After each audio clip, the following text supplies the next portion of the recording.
आज ही Doubtnut app download करें। Doubtnut पर होगा अब आपके सभी मैथ्स, केमिस्ट्री, फिजिक्स और बायोलॉजी डाउट्स का सफाया। बस अपने क्वेश्चन की फोटो खींचो, उसे क्रॉप करो और तुरंत वीडियो सोल्यूशन पाओ। Download now. हेलो एवरीवन, यहाँ से हमारा लेक्चर नंबर 3 स्टार्ट होता है और साथ ही साथ हमने 4th स्टेप एक्सपोर्ट प्रोसीजर के कर रखे हैं। ठीक है, अब यहाँ से जो हमारा एक्सपोर्ट प्रोसीजर है उसका 5th स्टेप आ जाता है।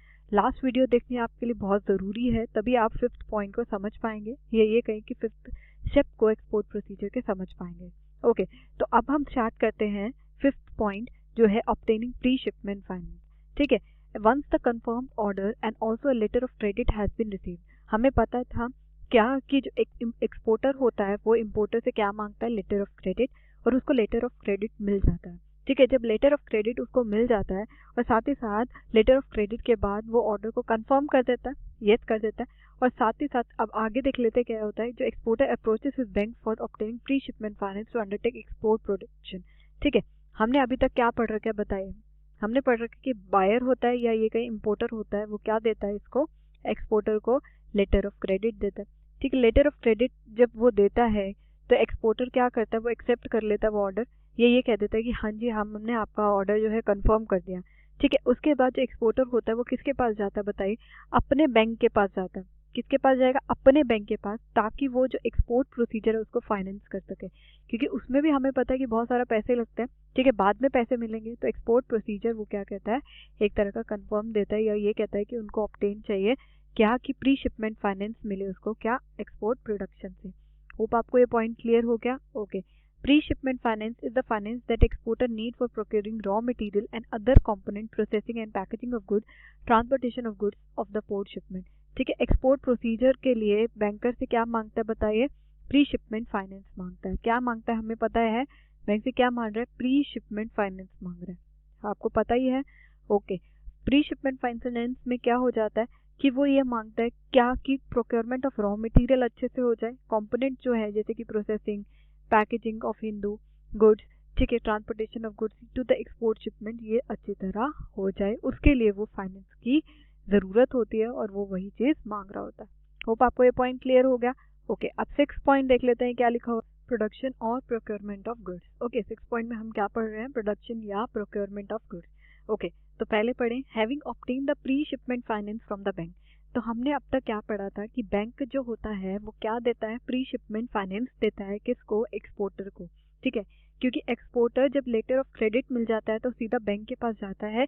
क्यों जाता है, कि उसको प्री शिपमेंट फाइनेंस मिले, क्योंकि एक्सपोर्ट प्रोसीजर में बहुत सारे क्या हो जाते हैं, खर्चे हो जाते हैं। ठीक है, जब लेटर ऑफ क्रेडिट मिल जाता है तो वो क्या मिल जाता है उसको, एक certificate.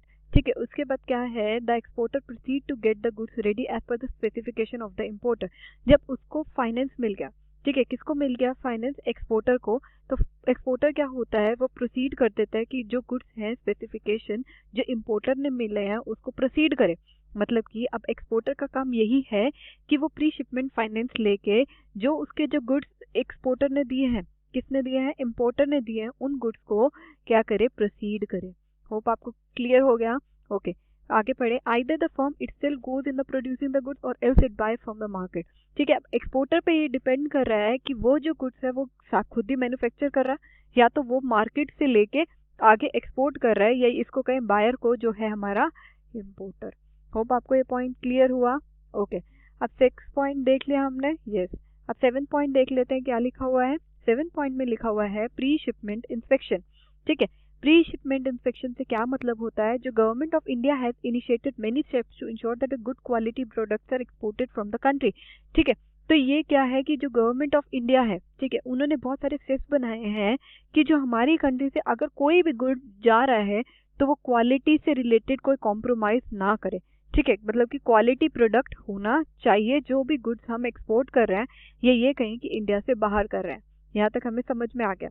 One such step is compulsory inspection for certain products by a competent agency as designed by the government। तो ये जो स्टेप है कि हमारे को क्वालिटी मेंटेन रखनी है, ठीक है, ये जो इंस्पेक्शन स्टेप हो जाता है कि क्वालिटी को देखने के लिए कि जोन से गुड्स आप बाहर बेच रहे हो वो क्वालिटी प्रोडक्ट है या नहीं, उसके लिए गवर्नमेंट ऑफ इंडिया ने क्या किया है, एक स्टेप लिया है जिसे हम कह सकते हैं इंस्पेक्शन। ठीक है, वो इंस्पेक्शन करेगी जो भी गुड्स हम दे रहे हैं इंडिया से बाहर, वो क्वालिटी स्टैंडर्ड से मेंटेन है या नहीं है। ओके आगे देखें, the government has pass export quality control and inspection act 1963 for this purpose. अब क्या गवर्नमेंट ने इस इंस्पेक्शन के लिए क्या पास किया बताइए, export quality control and inspection act जो है 1963 में। ठीक है, होप आपको ये पॉइंट क्लियर है। ओके आगे देखें, एंड हैज ऑथराइज सब एजेंसी, और साथ ही साथ कई एजेंसीज को उन्होंने क्या किया है, ऑथराइज किया है। ठीक है, as act as an inspection agency. Hope आपको ये पॉइंट क्लियर है। ओके तो अब तक हमने क्या पढ़ा बताइए, अब तक हमने ये पढ़ा जो इम्पोर्टर होता है वो एक्सपोर्टर को क्या देगा बताइए। इम्पोर्टर यहाँ पे कौन है, बायर है। ठीक है, एक्सपोर्टर कौन है, जो कंट्री से बाहर माल बेच रहा है। ठीक है, इम्पोर्टर क्या देगा, लेटर ऑफ क्रेडिट देगा। यहाँ तक हमें पता चल गया था 5th पॉइंट में या कहीं 5th स्टेप में। ठीक है, लेटर ऑफ क्रेडिट के बाद क्या कर रहा था एक्सपोर्टर, एक्सपोर्टर अपने बैंक के पास जा रहा था। किसके पास जा रहा था, अपने बैंक के पास जा रहा था कि उसे क्या मिल जाए, प्री शिपमेंट इंस्पेक्शन मिल जाए, प्री शिपमेंट फाइनेंस मिल जाए। अब प्री शिपमेंट फाइनेंस उसको क्यों चाहिए था बताइए, क्योंकि जो एक्सपोर्ट प्रोसीजर में बहुत सारे खर्चे हो जाते हैं, यहाँ तक हमने पढ़ लिया था। ठीक है, जब उसको प्री शिपमेंट फाइनेंस मिल गया, ठीक है, तो अब वो क्या करेगा इम्पोर्टर, ये कहें एक्सपोर्टर। ठीक है, एक्सपोर्टर क्या करेगा प्री शिपमेंट फाइनेंस के बाद, वो जो गुड्स हैं, ठीक है, जो उसने सेल करने हैं किसको, इम्पोर्टर को, वो गुड्स को वो बाय करेगा। ठीक है, और साथ ही साथ जो गुड्स वो बेचेगा वो क्वालिटी मेंटेन्ड होने चाहिए। क्या होने चाहिए, क्वालिटी मेंटेन्ड होने चाहिए, जो गवर्नमेंट ऑफ इंडिया का ऑर्डर है। ठीक है, ये जो क्वालिटी मेंटेन करने के लिए गवर्नमेंट ऑफ इंडिया ने क्या करा है, स्टेप्स बनाए हैं जिसे हम कह सकते हैं इंस्पेक्शन। ठीक है, इंस्पेक्शन वो कैसे करेगी बताइए कि क्वालिटी अच्छी है या नहीं है, अपने इंस्पेक्शन एजेंसीज के थ्रू। किसके थ्रू, अपने इंस्पेक्शन एजेंसीज के थ्रू। होप आपको ये पॉइंट क्लियर हो गया। ओके आगे बढ़ लेते हैं, क्या लिखा है, आगे लिखा है if the product to be exported come under such category. ठीक है, अगर जो भी इम्पोर्ट जो हमने करना है, सॉरी एक्सपोर्ट जो हमने करना है वो कहाँ से आ रहा है, वो इन्हीं कैटेगरीज में हो रहा है, तो exporter need to contact to the export inspection agency. ठीक है, अगर वही गुड जो हमारे को क्वालिटी स्टैंडर्ड मेंटेन करने हैं जो गवर्नमेंट ने कहा है, तो उनको क्वालिटी के लिए इंस्पेक्शन के लिए इंस्पेक्शन एजेंसी से क्या चाहिए होता है, अप्रूवल। ठीक है, अब ये जो एक्सपोर्ट कर रहे हैं इनकी एक्सपोर्ट एजेंसी या इंस्पेक्शन एजेंसी कौन सी होती है बताइए, वो होती है export inspection agency, export inspection agency. Hope आपको पॉइंट क्लियर हो गया। एजेंसी का क्या नाम है, एक्सपोर्ट इंस्पेक्शन एजेंसी। ठीक है, तो इसका शॉर्ट फॉर्म भी दे रखा है, यस, EIA। होप आपको ये पॉइंट क्लियर हुआ। ओके और बाकी आगे देखिए क्या लिखा हुआ है, and other design agencies for obtaining inspection certificate. ठीक है, वो जो क्वालिटी प्रोडक्ट्स में आते हैं जो गवर्नमेंट ने कहा है, तो हमने पता है कि गवर्नमेंट ऑफ इंडिया ने इंस्पेक्शन करानी है उसको कि क्वालिटी मेंटेन रहे, उसके लिए इंस्पेक्शन एजेंसी थी। उस एजेंसीज को हम क्या कह रहे थे, एक्सपोर्ट इंस्पेक्शन एजेंसीज, या ये भी कह सकते हैं जो अदर एजेंसी जो सर्टिफाइड हैं जो गवर्नमेंट ऑफ इंडिया ने दिया है। होप आपको यहाँ तक पॉइंट क्लियर हुआ। आगे देखें, the pre shipment inspection report is required to be submitted along with export document at the time of export. क्या लिखा हुआ है, जो प्री शिपमेंट क्या है, हमने कहा कि जो क्वालिटी से जो हो जाता है उसके लिए हमारे को इंस्पेक्शन चाहिए होते किसे, एक्सपोर्ट इम्पोर्ट, ये कह सकते हैं एक्सपोर्ट इंस्पेक्शन एजेंसी से।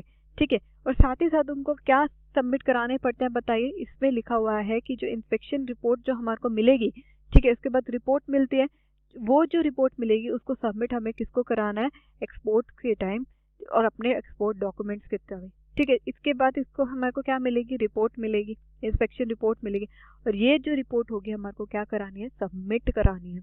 होप आपको ये पॉइंट क्लियर हुआ। हाँ जी, आगे देखें, such an inspection is not a compulsory. अब ये जो इंस्पेक्शन हम करा रहे हैं वो एक कंपल्सरी नहीं है अगर जो गुड्स है वो एक्सपोर्टेड हो रहे हैं by star trading houses.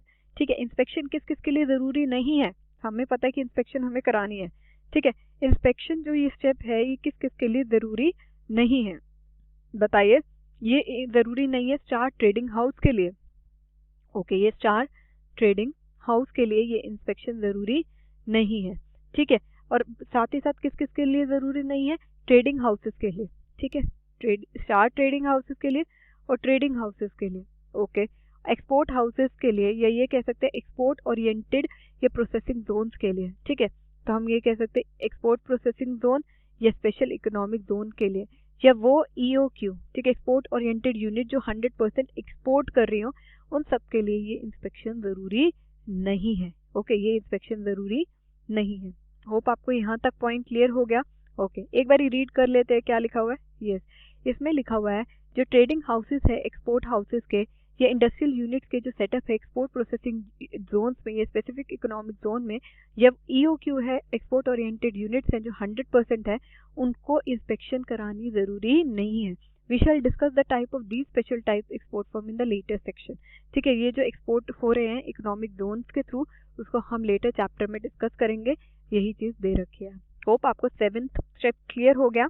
Okay, 8th step में क्या लिखा हुआ है एक बारी पढ़ें इसको। ठीक है, as per the central excise tariff act. ठीक है, कौन सा एक्ट लिखा हुआ है? Central excise tariff act. Excise duty payable on the material use in manufacturing the good. ठीक है, हमें पता है कि एक्साइज ड्यूटी किस पे लगती है बताइए? जब गुड्स मैन्युफैक्चर हो रहे हो। ठीक है, अब अगर आप पढ़ेंगे तो जीएसटी में सिर्फ 5 दे रखे हैं।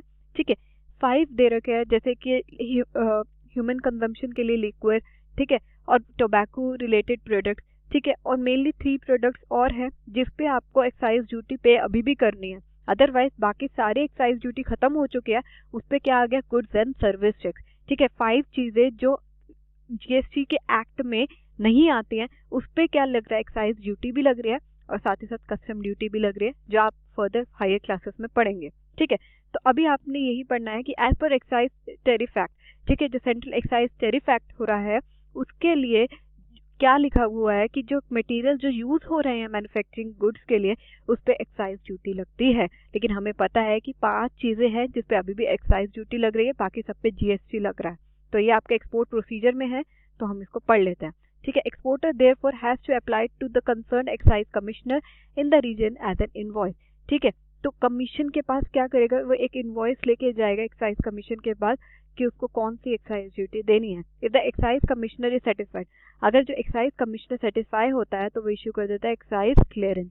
ठीक है, एक्साइज कमिश्नर के पास आपको जाना पड़ेगा या नहीं जाना पड़ेगा? जाना पड़ेगा। ठीक है, एक्साइज क्लियरेंस के पास जाना पड़ेगा।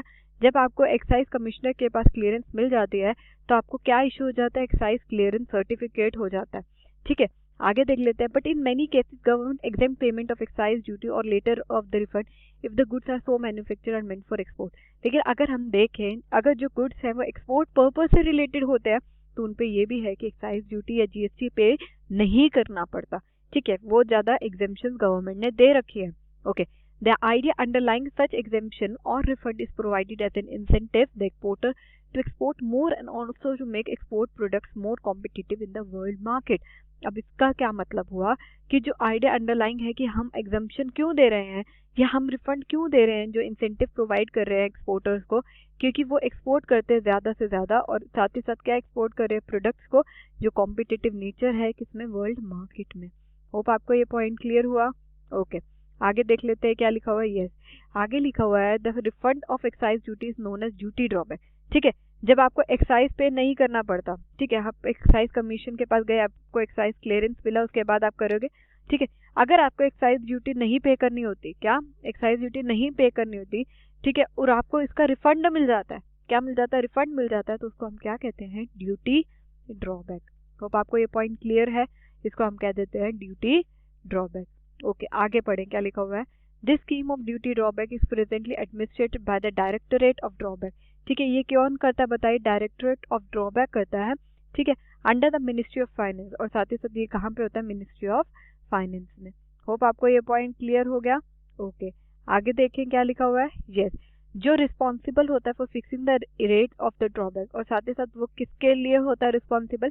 कि वो फिक्स करे क्या रेट जो ड्रॉबैक के होंगे फॉर डिफरेंट प्रोडक्ट, कितना रिफंड हमें मिलना चाहिए, वो उसको डिसाइड करता है। होप आपको क्लियर हो गया। ओके, आगे देखें। The work relating to sanction and the payment of drawback is however looked after by the Commissioner Central or Central Excise Exchange or the concerned जो एयरपोर्ट या landing consultation apart from the export of the good consider to have taken place. Okay, हमने पढ़ तो लिया, हमें समझ नहीं आया तो समझे इसको। The work relating to sanction, ठीक है, जो वर्क रिलेटेड टू सैंक्शन है कि एक्साइज कमिश्नर जो होता है वो एक्साइज क्लियरेंस दे देता है। ठीक है, कई बार हमारे को क्या एक्साइज ड्यूटी नहीं पे करनी पड़ती, तो उसके लिए हमारे को क्या मिल जाता है? रिफंड मिल जाता है। अब रिफंड को जो हम क्या कहते हैं? ड्यूटी ड्रॉबैक कहते हैं। ठीक है, क्या कहते हैं? ड्यूटी ड्रॉबैक कहते हैं। अब इस ड्यूटी ड्रॉबैक को कौन करता है बताइए? डायरेक्टरेट ऑफ ड्रॉबैक इसको डिसाइड करता है। ठीक है, अंडर किसके बताइए? किसके अंडर काम कर रहा है? मिनिस्ट्री ऑफ फाइनेंस के। ठीक है, जो रिस्पॉन्सिबल होता है कि क्या करे? वो रेट्स को फिक्स करे। ठीक है, क्या करे? रेट को फिक्स करे कि ड्यूटी ड्रॉबैक का क्या होगा। ठीक है, और हाउ वे लुक आफ्टर, और ये सारी चीज़ें किसके अंडर काम हो रही हैं बताइए?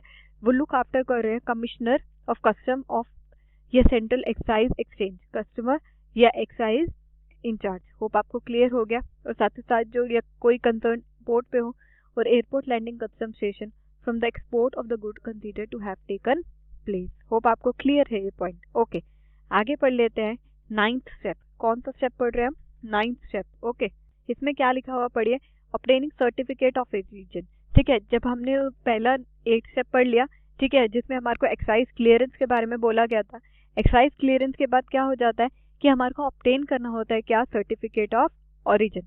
Okay, some importing countries provide tariff concession. ठीक है, जो भी इम्पोर्टिंग कंट्रीज होती हैं जो गुड्स ले रही होती हैं वो क्या प्रोवाइड करती है? टैरिफ कंसेशंस को प्रोवाइड करती है और साथ ही साथ अदर एग्जेम्पशंस देती हैं किसको? जो गुड्स आ रहे हैं पर्टिकुलर कंट्री से। ठीक है, अगर इंडिया किसी भी कंट्री को बेच रही है कोई माल, तो वो कंट्री इंडिया को क्या दे रही है? कंसेशन दे रही है, ये एग्जेम्पशन दे रही है उन गुड्स के लिए जो पर्टिकुलरली इंडिया से आ रहे हैं। क्यों दे रही है? क्योंकि उनको उस चीज़ की ज़रूरत है, तो एग्जेम्पशन या कई तरह के बेनिफिट्स प्रोवाइड करिए ताकि जो उनकी कंट्री में इंपोर्ट हो रहा है वो अच्छी तरह हो सके।